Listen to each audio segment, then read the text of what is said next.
Hugh, welcome to another webinar. Now, perhaps a good place to start is the title for today's session, a playbook for a new era, which was the title and theme through the quarterly. Perhaps if I could call out an excerpt from that quarterly, which read that the task for investors is less about discovering new worlds and more about revising how existing ones are seen. What worked over the past 30 years is unlikely to serve as a playbook for what comes next. So perhaps a good place to start is the playbook itself. Would you mind taking us through it? Absolutely. Great. Thanks, Lance. Hello, everybody who's listening live, but also those on recording. Appreciate the time and the interest, of course. What we've been suggesting really since the middle of last year, when we formalised the kind of assets when you think of building a portfolio that are likely to generate positive real returns for the medium term. So this is a 5 to 10 year view. This doesn't take into account the cyclical vagaries of markets and so on, but really point to point over the medium term is that the asset mix that we think is going to be optimal is quite different to what has really worked over the last 30 years. And of course, over the last several quarterlies that we've had around the webinar, we've discussed that change, and I know we're going to revisit that again. And the real challenge here, and I'm about to run through what kind of assets will likely do well and generate real positive returns for savers and investors going forward, is that they're very different to what's worked, but also, ultimately what investors and savers have in their portfolio today. So the first key thing you can see on this slide is that we think you want to be in short duration securities. So you need a faster payback period rather than the long duration securities, both in equity markets, but also in terms of the scale of the bond market, where people are positioned today. So you want a faster payback period. The second key thing is that we have termed this renegotiation of the global trading order as effectively a fight for capital. So it is going to be imperative that the assets and companies that savers own are able to really increasingly self-finance. They need to have strong balance sheets because capital itself is likely to be one of the things that becomes scarcer. The third key thing is that we believe that rather than fiat assets or paper assets, you need to reconsider the role of real assets in aggregate within the portfolio. So they are likely to benefit from a on the margin higher inflationary environment, and they should definitely be part of the mix going forward. And then the fourth key thing, and this is always true, as Markowitz obviously demonstrated and got the Nobel Prize for, but you really need to think carefully about diversification. And we mean something specific, Lance, in that context, which is you're looking at increasingly exploiting spreads rather than just simply risk premiums, which are a function of a excess return over a risk-free rate. You really want to be thinking about diversified sources of returns and risk premiums rather than simply thinking about diversification by asset class. So they are the four key building blocks in the new era that we have been suggesting really for sort of 4 to 5 quarters now is likely to be able to maintain but also generate real positive returns over the coming 5 to 10 years. Right. Now, we're going to get into the more recent period of the 9 months, but perhaps if we could stay on this playbook, thinking about the first time it was presented by the team into the market mid last year, so June 2025. Let's take a step and just think about, perhaps if we could discuss some of the structural themes that led to consolidating your thoughts in this way. Yeah, absolutely. Let's revisit really what we've discussed on several webinars just to get everybody back on the same page. In effect, the world has had 4 or 5 negotiated trading regimes over the last 120 years. So the monetary framework under which commerce and trade takes place globally. Now, we have discussed that the latest iteration of that framework was the era, I guess people understand as globalisation. And we marked that as starting in the early 90s. Now, of course, we had the fall of the Berlin Wall in the late 80s, which brought about 350 million people into the global workforce and consumer base. But early 90s, we had a fairly landmark speech by Deng Xiaoping in China that said, wealth creation in and of itself is not something that we should not pursue. And that opened up an era of globalisation. Now, what we've written about and what we've discussed before is that there was a tremendous number of benefits from that. Let's not forget, first and foremost, the decrease in the number of people in poverty. So that was a tremendously positive thing. We had a deflationary impulse globally, so the cost of finance reduced globally. And of course, we had higher and higher nominal cash flow growth of assets because actually the cost of production was reduced in aggregate. So these are some of the benefits. And of course, it meant that assets of all types had a fantastic period over that era of globalization, albeit with some cyclical, pretty significant drawdowns, if you think about 2000 and so on, and 2008. But in aggregate, point to point, that was very positive. Now, alongside that, with any system, of course, you build up structural imbalances. And what we're looking at here, and we highlight, is first and foremost, this recycling of capital and the trade surpluses or deficits got realigned in the globe. So what you're looking at here is the cumulative base where, in effect, the US was overconsuming relative to its national income. Okay, and in terms of global trade, other regions in the world were building bigger and bigger surpluses, and of course they were recycling that capital. So we had a larger and larger growing structural imbalance in world trade. I think in the last quarterly webinar I discussed that in 1994, China was about 3% of the global manufacturing base. By sort of 2024, 2025, that was about 34 to 35% of the global manufacturing base. And this is an exhibit that really demonstrates that growing disparity in different regions of the world. And of course, that had political consequences as well. So that was one of the structural imbalances that was a consequence of all the positives that came out of that era of globalization. Well, on that imbalance, can we turn to another imbalance, which I think you've also called out in previous quarterlies, being the fiscal imbalance? Exactly. So as certain regions of the world obviously were generating trade surpluses, they were recycling that into other areas of the world, back into predominantly developed market debt. So developed market governments were able to run twin deficits, so large fiscal deficits each year, and growing structural levels of absolute debt. And what this exhibit is showing you is just some of the developed market regions in the world, the level of government debt to GDP in 1994 compared to today. Now, I would also highlight, Lance, that this does not take into account the off-balance sheet liabilities, which of course are written into many developed market social frameworks as well, in terms of social security, healthcare, retirement benefits and the like. So this is just purely government debt, and that has continued to expand to a level that, the US now, for example, is paying nearly $1 trillion on interest rates. In terms of interest charge per annum, given their scale of government debt. But that just continued to rise because it was funded by this era of globalization of capital getting recycled into those developed market government debt markets. And Hugh, looking at another exhibit, which we'll come to shortly, you mentioned some of the pre-commitments almost that governments have made. It seems like a difficult train to slow. Well, there's a number of ways that you can actually kind of address debt. What we're showing here is simply one of them, and the lack of flexibility to be able to do so. So in effect, clearly one way to be able to kind of impact the level of government debt is to reduce government spending. Austerity effectively, which is obviously what we heard quite a lot about coming out of the GFC. Yes.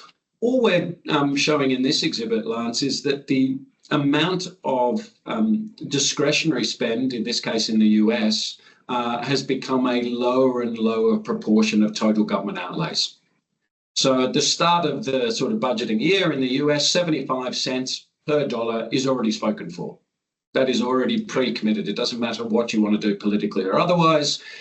So the ability to be able to reduce government debt is much, much smaller than it has been historically, where the discretionary component, as you can see, I mean, the chart's a little bit hard to read, but, you know, if you have a look at the discretionary component going back to 1994, it was significantly higher. Yes. And therefore, the wiggle room to be able to reduce outlays at the government level was much higher. I think it is instructive, you know, I mean, it seems in the far distant past that but it was only 2 quarterlies ago that we were talking about Doge. You know, we're going to cut 2 trillion out of the government outlays per annum. That simply mathematically was an impossibility. That's more been a dead-on arrival and, you know, effectively a collapse within about 2 months. And this is showing you why that was always likely to be the case. Relative to, say, had it been initiated in the 90s when that ability to control or flex that was higher, right? Yeah, well, you can see sort of in the early 90s there, about 10% of GDP was mandatory and net interest outlays in terms of government spending, and you can see the discretionary component there in the early 90s was, you know, another 12-13%. Sure. So, you know, significantly, you know, it was 55% versus 45%. So the ability to be able to cut government spending was much higher. Got it. Now, the outturn, so we've talked about the trade imbalance, we've talked about fiscal imbalance. You know, Hugh, I'm quoting you here, but you have said to me before that, you know, when you take a numbers over a narrative approach, a deficit in one area is a surplus in another. So perhaps if we could explore that in a little bit more detail and its impact on investors, how would you characterise what we're seeing here? Well, you're absolutely right. I mean, the number of people that we're lucky enough to meet with in person obviously express concern about the level and sustainability of government debt in many regions in the world, but predominantly in the US, given the scale. And we would agree with them. We just talked about that. Yeah. But you cannot be concerned on the one hand about the level of government expenditure, but comfortable with the level of corporate profitability on the other. They are one and the same thing broadly in aggregate. I mean, well over 90% is spoken to for the level of government, the level of deficit is actually on the flip side, the surplus of the corporate sector, that is corporate profits. So they are part of the same dynamic. Now, of course, equity markets and assets of all kinds really move on the marginal rate of change. It's not the absolute level, certainly in equity markets. So if you have a concern about the level of government debt, but are optimistic, as clearly, you know, the consensus forecasts are in the year ahead, the several years ahead, what you're suggesting is not only does the government level of debt in terms of GDP stay the same, but actually you're saying that it accelerates further from here and significantly further to be able to fuel the expectations that's embedded in many share prices of future corporate profitability. And what this exhibit shows you is really a graphic representation of that mirror accounting identity. And you can see that pretty visually that, you know, when one goes down, the other goes up and vice versa. And so to be concerned about government debt means that you need to be carefully considering the level of embedded profit expectations in a security if you're going to get exposure to it as on behalf of yourself or your clients. And Hugh, this has manifested really in, and I know we have talked about this before, but high valuations. Yeah, absolutely. I mean, this issue is compounded, of course, because of today's starting valuation. There's a couple of things here. You know, the forward P on the US, we're just showing the US market here, but the forward P on the US market as of this morning is probably around about 21 times. What you're looking at here is, so you're capitalizing that record levels effectively of profitability at 21 times in perpetuity, okay? Now, expectations are that that's going to increase further going forward. What we're showing here is a smooth earnings, so effectively a 10-year smooth earnings. That's the Schiller Cape PE. And of course, that's double that multiple at nearly 40 times. And that shows you that the embedded level of expectations in today's share price are materially higher if you in any way normalize for what has been the historical delivery of profits. So that's the expectation here, or that's the first point of this exhibit here. And the second thing is that, you know, you talked about us really operating, my view, any actively managed fund is really operating on a basis of odds and probabilities. No one knows the future. If you are building a portfolio today based on the US, you know, if you're taking a passive exposure to the US equity market on behalf of yourself or your client, If you were going to hold that for 10 years, then in effect what you're saying is that for the first time in history, if you're going to get a positive or zero return, this is the first time ever from today's starting valuation that would be the case. Yeah. So the odds and probabilities are not on your side that you're likely to have a good long-term experience from today's starting valuations in the US equity market. Agreed. What I might do now is shift gears. So we've talked about, well, regime change and macro themes driving markets. The playbook published June mid last year. Maybe we use that as a marker and talk through the last 9 months. What examples are playing out, or are you seeing in the investment team playing out under each of these markers? Absolutely. Well, I'm very conscious, Lance, that, we're talking about something in the future where, it's inherently unknowable. Sure. Okay, we've had 5 different regimes, as I said, over the last 120 years. So the fact that we're negotiating our way to a new monetary regime shouldn't be seen in historical context as anything different. But when you hear a new era and so on, everybody's got a view about things that are changing. Yeah. What the purpose of this slide is just to update since, we first laid out in much more practical terms the playbook in the quarterly, because we've been talking about these issues for a couple of quarters before that, is that how is that tracking now? And the point really of this exhibit is to show you that this is already happening. Okay, say you took that playbook and you built a portfolio, June 30th, where are we today? And really we're showing within each of those building blocks of the playbook how that's performed. So you can see actually long bonds have done materially worse than short duration. So that's a very easy shorthand for being able to show duration. And sure. I know we're going to come on within equity markets for a little bit of detail around that in more nuance in a moment. But you can see that T-bills are up 3%. I mean, even the 1 to 3 year ag has done much better than, the long bond. Interestingly enough, if you've been in long bonds since the high in 2020, 10 years, in real inflation adjusted terms, you've lost 30% already. If you've done the 30-year, you've lost about 50% already. So, duration has already been an issue that's been playing through the market for some time. I think the second key thing, and we could have used a number of indicators here, Lance, in terms of strong balance sheets. So we could have taken the top quintile of stocks globally by balance sheet strength and the bottom quintile, it would have showed the same. But we've used a couple of credit proxies here. So, the Bank of America publishes a private credit proxy, and you can see where they are in terms of the cap structure and the relative strength of the assets that they're lending to. And you can see that's down about 23% over the last 9 months to the end of March. And if we take the ACWI quality index, that quality is partly a return on invested capital. It's not a single metric on balance sheet strength, but it's actually about self-financing, volatility of cash flows, and balance sheet strength do go into that in terms of a consideration. And you can see that has had a very wide dispersion between that kind of private credit. So this is really just illustrative that actually strong balance sheets are being rewarded relative to companies that are having to rely on external financing. The third key thing, real assets. Now, there's a couple in here you could sort of say, well, given what's gone on in the first quarter, but global metals and mining up over 50% over the last 9 months. Perhaps more instructive is global infrastructure. That is a real asset, obviously, in a true sense, and that's been up about 13% since June. So all of these are playing out so far today. That's the point here. Yeah. Finally, just on diversification, so I'll just pick one there. Obviously the Talaria hedge portfolios, but just shy of 10%.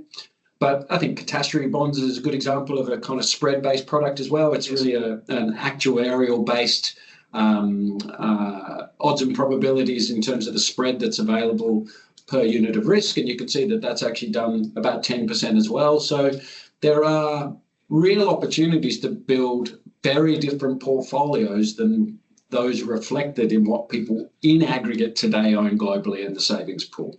And yet this is already has played out over the last 9 months. Yes. And an investor using this playbook could have done extremely well.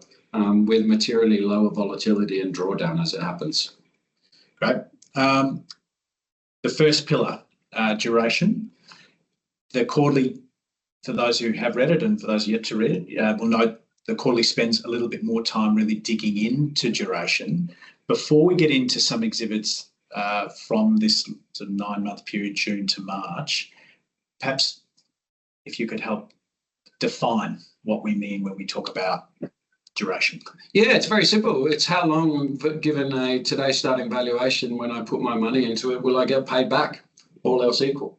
It's no more than that. I think just intuitively as well, as the world becomes, the range of outcomes becomes wider, the structural forces that have driven deflation, low bond yields and so on, perhaps in terms of the tide is slack tide at the very least. I don't think that's a tailwind anymore. Re-engineering of global supply chains, for example, is just one example of that. Transition of the global energy infrastructure with a very wide range of potential outcomes from today, and with a slack tide on that deflationary impulse. Just intuitively to me, do I want to get my money paid back faster? Sure. Or far into the future, saying my view of what region or sector A, B or C will look like in 20 years, do you have a greater or lesser confidence in that today? And I think pretty much intuitively everyone would have to say lesser confidence, and therefore I'd like my money back faster. Sure. So at the very heart of it, I think that that's the best way to understand it. Great. Now, if we think about the last 9 months, there has been a change in duration, but not equally. Certain regions if affected quite differently. And perhaps as an investor, talk us through what appears visually here as a contraction or a consolidation of duration by country. Yeah, absolutely. So what you've got here is a number of different markets around the world. So we're just showing them from a regional and country basis. In the grey dot is the PE as it was at June 2025. Sure. And the dark blue dot is the migration or otherwise to what it is at the end of March 2026. So anything where you've gone from the grey dot heading left, effectively the market has been selling that to reduce the duration. They're saying, I don't want to take so much duration risk. I'm not prepared to hold that security or that market at that multiple, and therefore I want to get my money back sooner. So they've derated the multiple broadly. And anything where the dot in effect has gone from the grey to the right, to the blue dot is to the right of the grey starting dot, then they've been allocating capital and the multiple's been expanding. Now, obviously, that's a little bit of a simplification because earnings can change and so on. But broadly, what you can see from this exhibit, and it's really an equity market lens to what I was talking about in terms of those duration characteristics in the last slide, the more expensive markets have actually become market participants have wanted a faster payback period from them, and therefore they have derated them. Okay. So the more expensive the market, the cheaper it ultimately is. Not cheaper necessarily good value, but the lower multiple that it's now trading on today. So, for example, the US you can see has contracted, about 3 points in terms of the multiple to the end of March from what it was in June 25. India obviously somewhat more significant than that. And then you can see at the bottom end something like Brazil, which was, we've been highlighting for some time as interest in some of the meetings at a market level. You can see that the market was, global investor base was prepared to put about 1.5 to 2 points on that multiple.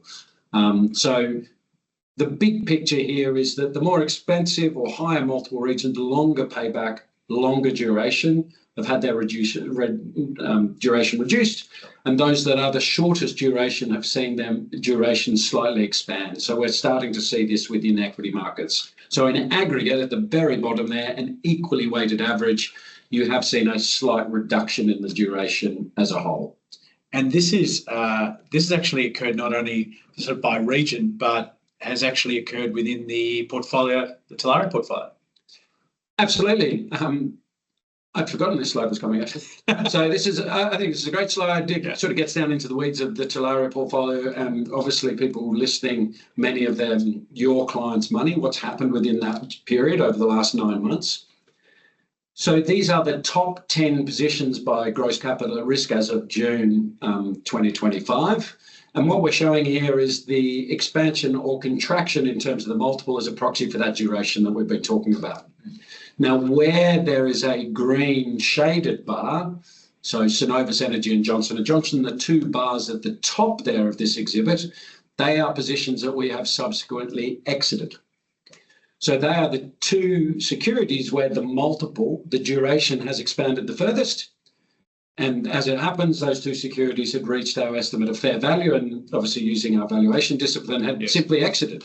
So that's where the duration of the portfolio hasn't changed, but you can see that, 4 of the top 10 positions have seen their duration expand, with the remaining 6 actually contracting. So overall, the portfolio hasn't moved too much. And indeed, when we get on to where are we today, you'll see that that multiple hasn't changed. But that's partly about the recycling of capital from some of the stocks that we owned that reached our fair value, going back into cheaper securities. But that's exactly the dynamic of those duration changes within the 10 largest positions as of June 25. Great.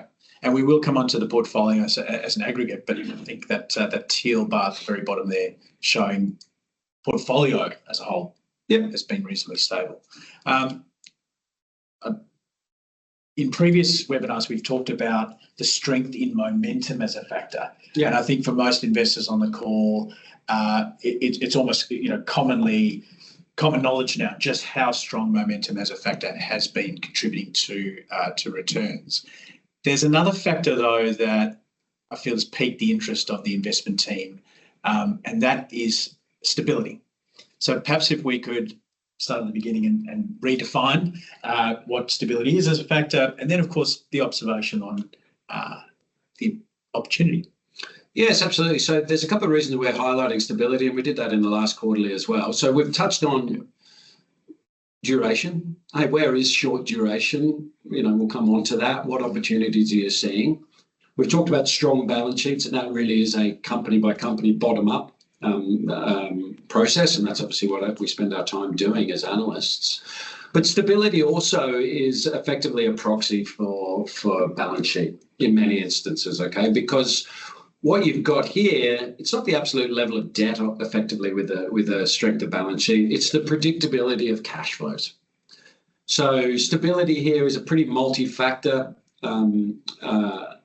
component that builds up stability for us. So it's things like return on invested capital, it is balance sheet structure, it's volatility of cash flows and the like.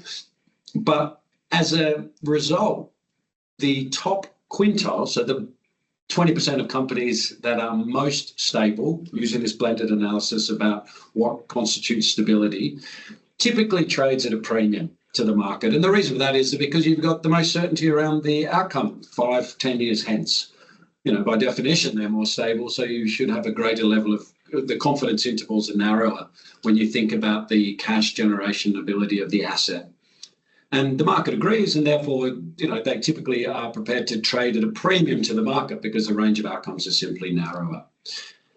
The only periods really where it trades at a discount is, around recessions. Yep. In effect, the rest of the market's earnings collapse. And so, the multiple of those remaining securities goes up, but that's because they're simply, not really earning very much relative to their earnings power.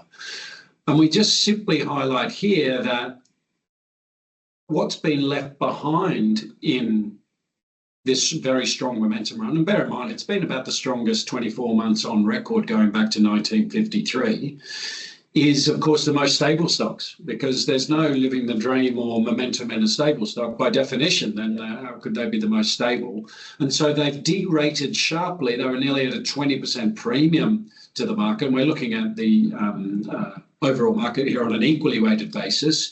And now they're trading at about a 7% discount to the market. And so we think that within that, if we were to speak to people, where do you think opportunities lie within equity markets? I think stocks that are inherently stable are places as well of interest where I would be suggesting to start. Okay. Well, coming on to that actually, so if you take stability and we think about low beta, modest leverage, stable earnings, and then we overlay some of the points we made earlier around duration and how that shifted, the team actually did some interesting work in in overlaying both. Yeah, so what we're looking at here, Lance, is, and we're just using as an example the S&P 500. Yeah. Where is the overlap of both the shortest duration stocks within the market by quintile, yes, and the most stable stocks by quintile within the individual sectors, and how's that changed? Because we know that duration has been changing within region, within sectors, we've just discussed. So what we're showing here is the US S&P 500, the percentage of each sector where they are both short duration and stable under the terms of our definition. And where has that changed? So interestingly enough, staples now, virtually 1 in 3 of those stocks are both short duration and stable. So that is a tremendous change, where it was about 8% at the end of June, June last year. So there's been a tremendous overlap now within stable and short duration within the staples sector that simply was not there 9 months ago. So where else have we seen a change? Interestingly enough, of course, IT as well. We've seen a pretty significant change. So it's gone from nearly doubled. It's about 9 to about 15%. Yep. I don't think anyone will be particularly surprised that software companies make up a significant level of this. So this isn't to say that all of these companies are likely to be great. Yeah. You know, many of them have very stable histories, but maybe the disruption. Future, right? Yeah, exactly. Okay. Yep. So, but the number that as of today overlap has increased pretty significantly, and industrials as well. So pleasingly, whilst markets have moved higher since that June period, and we've seen some of this duration shift that we've discussed, despite less stocks in materials and discretionary qualifying as both stable and short duration, the total number of stocks overall in the market still stands at nearly 15% of that S&P 500, so 70 to 75 stocks that are both short duration and stable. And we think that that is an interesting observation, but also fertile hunting ground potentially for new ideas to deploy capital. And we talked about those areas that have exhibited an increase since June, materials and discretionary. Yeah, well, it's no surprise. Obviously, we sort of showed in the real assets, metals and mining up 53%. It's no surprise that material stocks have benefited from that, and we've seen a decrease. I'd also highlight that there's been quite a lot of multiple expansion, particularly in things around chemicals, because of the geopolitical backdrop in the first quarter, tightening supply. There's the Middle East is a significant provider, obviously, of the petrochemicals into the petrochemical supply chain, and that's affected pricing. So many of those stocks have moved higher. And indeed discretionary, where there's a reasonable degree of optimism, and actually the market's been prepared to both actually, they've been prepared to expand the multiple on those winners, but actually also that the volatility in terms of the stability is starting to change as we're seeing the bifurcation of winners and losers within discretionary, given the so-called K-shaped economy in the US. Now, we'll get on to portfolio very shortly. Given the team takes this numbers over narrative approach, given the long-term focus, perhaps a quick word on how the team is thinking about just the abundance of news flow and the creation of so much uncertainty more recently. Yeah, so I guess if I hear you correctly, what you're saying is, okay, we've talked about a structural thing. Yeah. Great to talk about a 5 or 10 year portfolio. Yeah. You know, many of the people on the call or listening on the recording will be, hey, give me something a little bit nearer term. And I guess there's a couple of things on our mind. We are broadly back at the all-time highs, right? And there's a few things I would highlight. Firstly, we're likely to continue to see geopolitical headlines dominate the news cycle. And with energy where it is, that is no doubt an important driver, particularly of the outlook for near-term rates and what happens on the inflationary outlook on the near term. But we would argue that there are really 3 things that are much more likely to impact the direction of markets over the next 12 to 18 months. The first of that is, and this will be not new news to anybody listening, is this trade-off between the exponential growth that we're seeing in the building out of the AI infrastructure, so the hyperscalers CapEx, that's running around 2.5% of GDP today. That was about 1% of GDP to build out the fiber optic network at the peak in 1999. only about 15% of the fibre optic network was lit up during the telecoms boom. And of course, we had that residual infrastructure that has fueled, what we've all benefited from the internet over that period.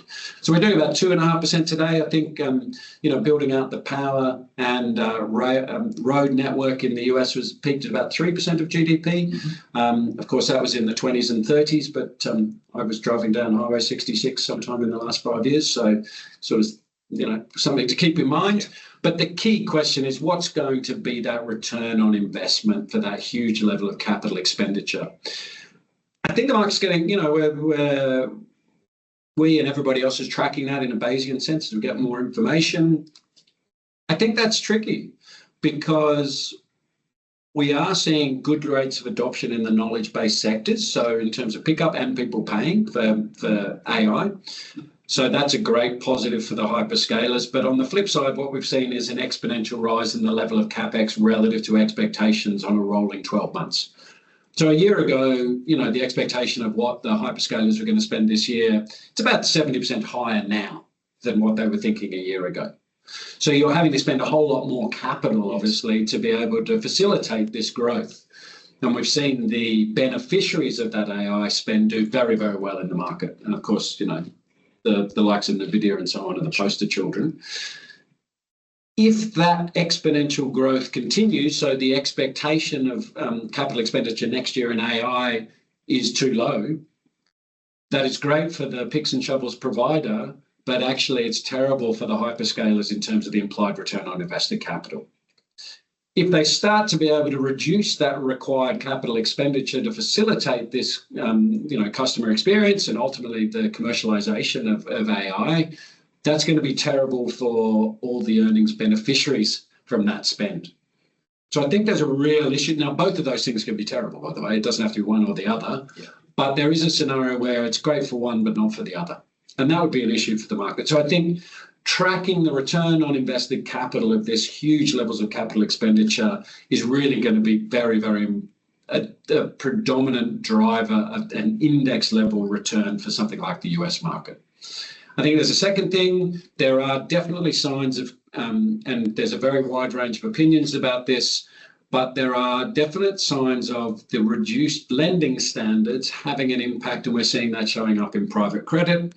Clearly, the market has been in equities, and I touched on that with software, concerned about the disruption risk to software models because of AI. I would suggest that the lack of distributions out of private equity over the last 6 years is a reflection of about 45% of all the deals they did 5 to 8 years ago being in software. So you have these two very large growth areas of credit provision, effectively, that are facing headwinds, and we're starting to see some issues now. It is too early to say where that goes, but there is a scenario that could be much worse than currently expected, is my view. To put that in context, I mean, private credit now is about the same. People say, well, obviously it's growing very fast, but the whole banking system's bigger. It's not that large. It's as large as, the subprime was in 2007. Not to scare anybody, but the mechanisms for that are to turn very bad are in place without calling that. But I think that's the second key thing to keep an eye on. And then the third bigger picture item to keep in mind that's going to really dictate where we go over the next 12 to 18 months is there is actually quite a large drain in liquidity in financial markets that's happening at the moment. It's coming from three sources, Lance. The first is in the US alone in the second half, we've got about 1.35 trillion of debt refinancing in the corporate sector to go through. Now, obviously, the larger you were, the more you're able to access credit markets in 2020, so COVID, and you're starting to see this first rolling of that at materially higher interest rates, and that only accelerates into 2027. So that's quite a drain on liquidity. It's actually a drain on bottom line earnings as well, given what's happened to the interest charges of some of the largest companies. But that sucks quite a lot of money out of the system because of that refinancing at much higher rates. The second key thing is that you have a higher and higher requirement of government financing. So we're seeing obviously an acceleration in the requirement of, as we've had quantitative tightening, but higher interest rates, the government's having to refinance and collateral values have been falling. So collateral values are really the key thing that drive the capacity of the system to be able to keep liquidity turning. And yet collateral values have been falling, as I was talking about with long duration bonds have just been selling off. So that's a second drain on liquidity and probably the single most important one. And then the third key thing is that there is a huge backlog, and we've all kind of seen financial press around liquidity events. So Blackstone's obviously talking about the backlog of things they'd like to get off their books into public equity markets, given the relative strength, but also things like SpaceX. They're talking about a $2 trillion valuation. I mean, even if they do 20% of that, that would be about the entire amount that's put into 401ks in the US in any given year. It's about 440 billion. So that's a huge amount of new paper that's coming to the market that needs to, if it's going to get away, will take liquidity from other assets. So I think that that's quite a headwind as well. So given sentiment, optimistic, positioning, people have never loaned more financial assets, but equities in particular, and valuation, as we touched on, I think the headwinds to a good positive return are still in place. And they're three things that I think are going to dictate the nearer term path to equity markets. Thanks, Hugh. Now, before we dig into portfolio and performance, I thought I'd just take a step back, conscious that there are attendees on the call who may not be that familiar with the strategy itself. So calling out really the three distinct outcomes that are not targeted, but a byproduct of a process that's been running over now longer than 20 years.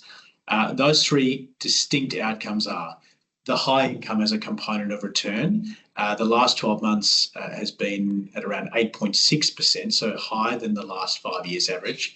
And importantly, whilst a lot of investors either choose to take the income or reinvest the income, the importance is, of course, that income is largely derived from a second source of return in volatility risk premia as opposed to equity risk premia.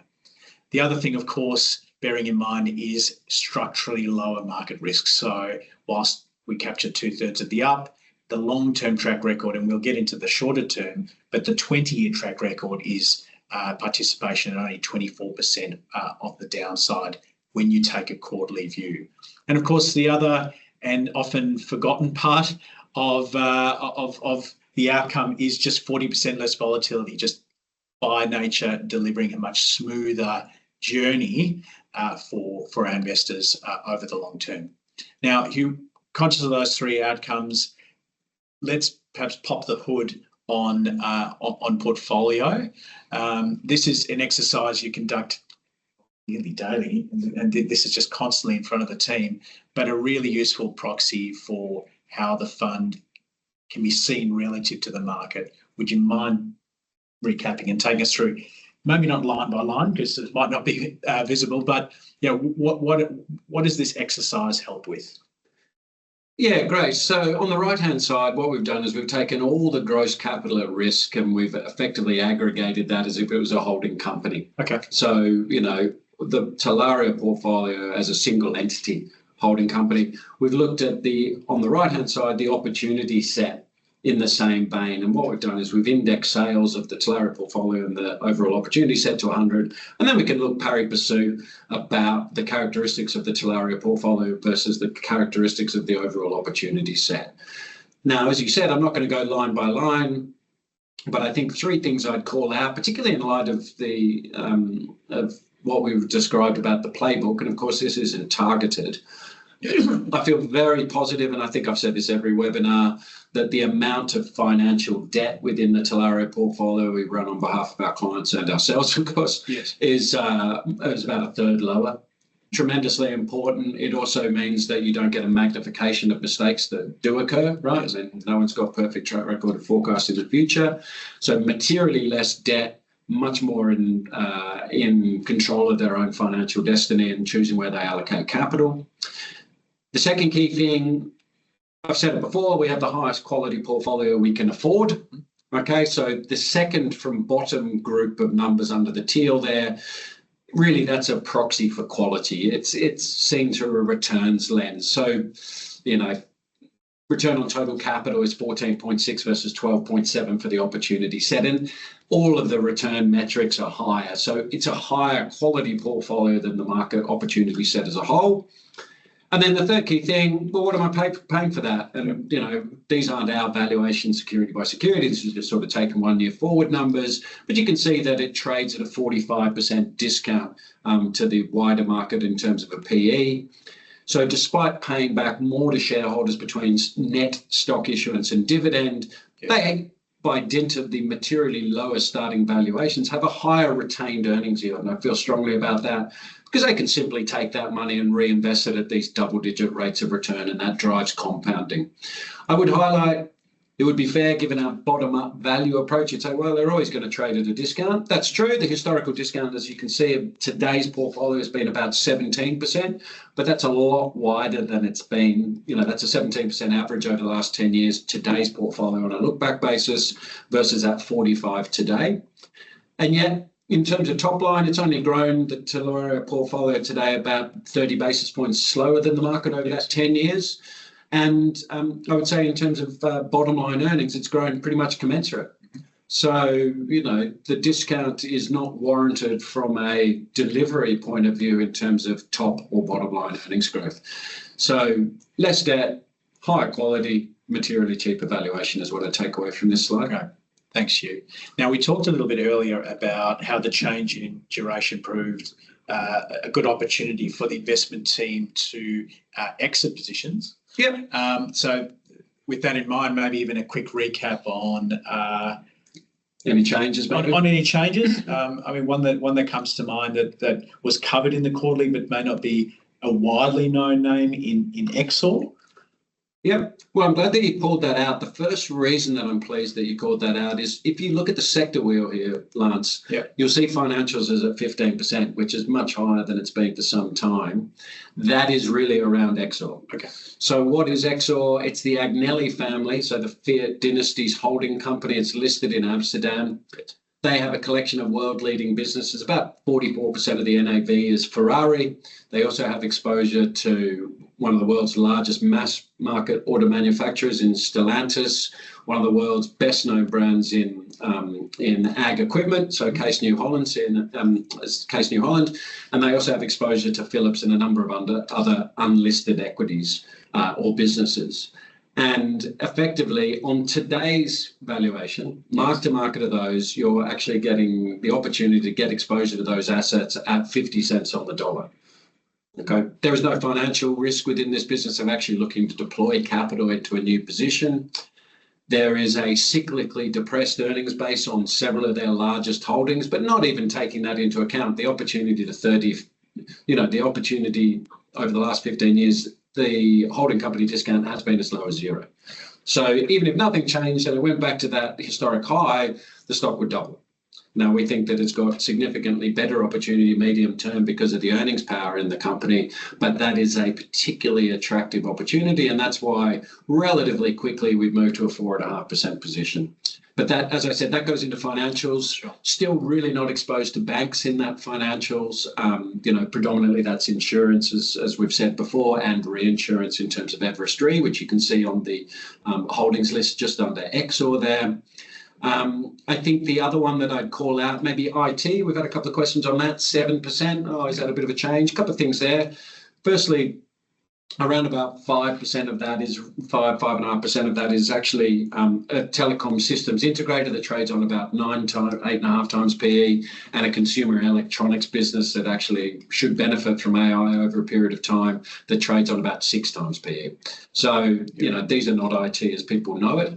It is undoubtedly true that software companies have been coming further through the screen, and the companies within software that have been coming through are the better known ones, whereas that we do things within sector and within region always. So 2 years ago when software was everybody's favorite, or 3 years ago, we were getting the stocks that, whilst potentially cheap, were not good value. Whereas we're starting to get some of the world best known brands in software coming through, and they're progressing much further through the research screen. So I'd call that out.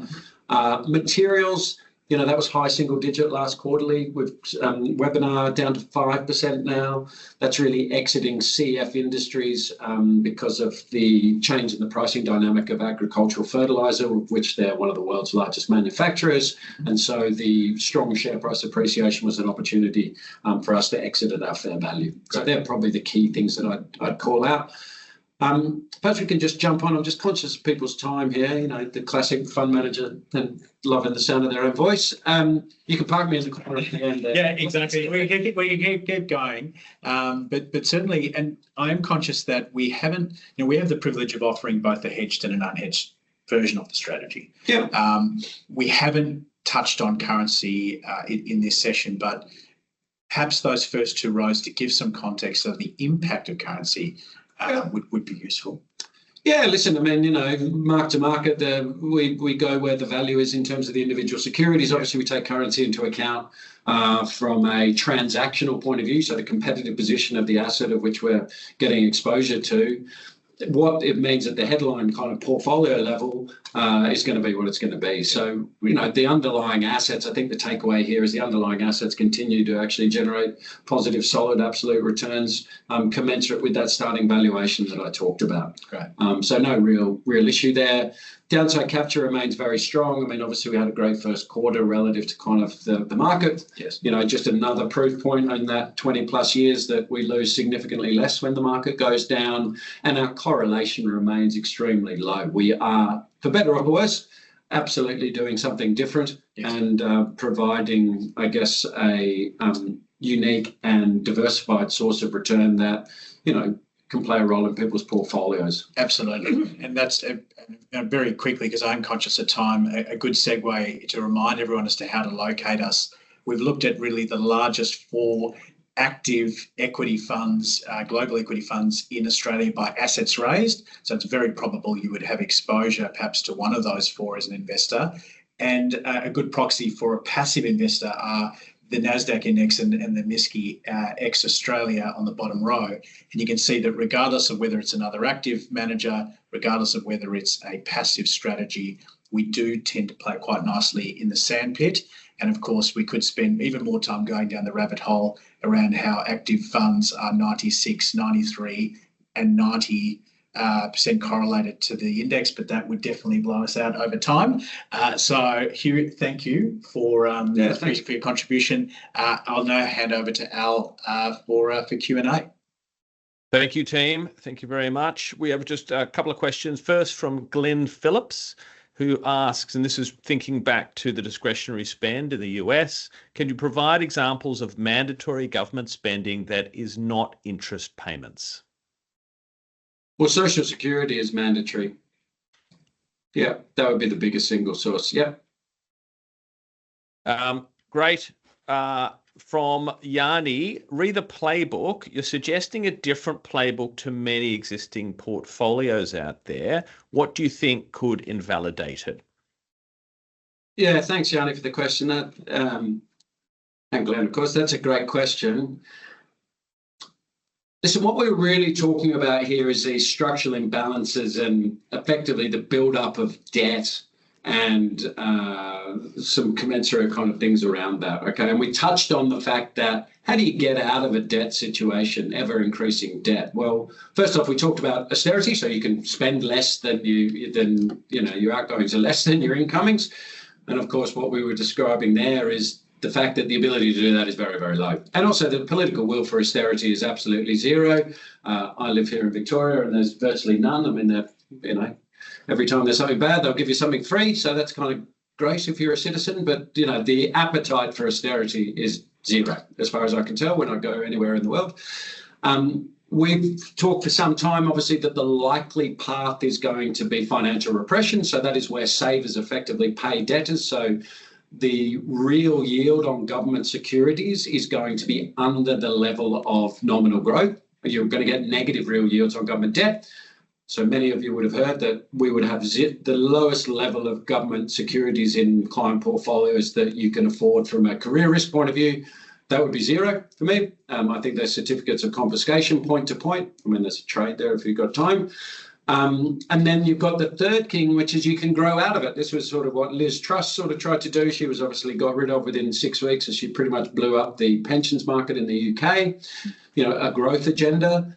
But what would invalidate it is something that would drive non-inflationary growth, Yanni.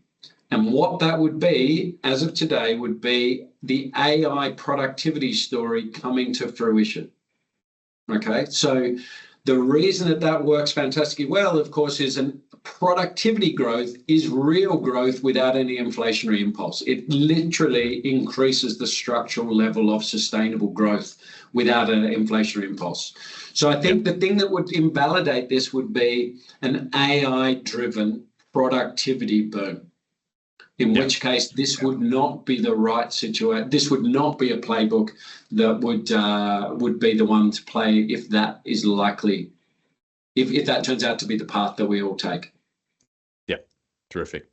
Terrific. All right, well, I think we might leave it there. Thank you, everyone, very much for joining today's webinar. We'll send you a link to the recording in the coming days.